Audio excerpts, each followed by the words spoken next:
Міне итес адамның басына құлпытас қойған ру Қаракесек Жолан тайпасы итес атаға бір итегі Қыдыр Боранбай атамыз балаларынан немерелерінен ескерткіш. Неше 99 жылы қойған. Мынау Ержан аға енді осы ғой да итес бабамыздың несі. Енді үлкендердің айтуы бойынша мына итес атаның осы мазары болған үлкен күмбез болған дейді. Аха. Ол күмбезді биенің сүтімен қалаған дейді. Ақ кирпиштен қаланған дейді. Үлкен биік болған дейді күмбез. Осы күмбезден Темір қаласынан шыққандар осы күмбезді туралап келетін болған Еңбек ауылына. Мынау Еңбек ауылында жатыр итес аталарын.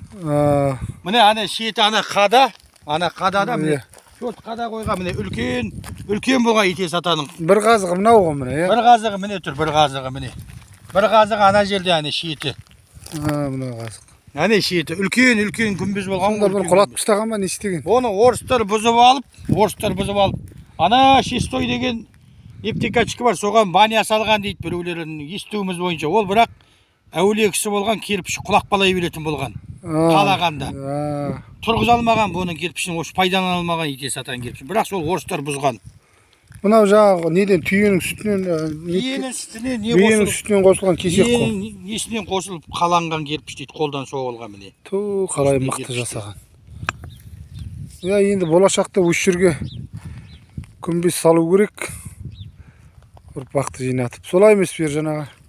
Енді Жоланда тайпасы қарайды ғой енді. Бұйырса. Жатқан жерде жайлы, топырағы торқа болсын.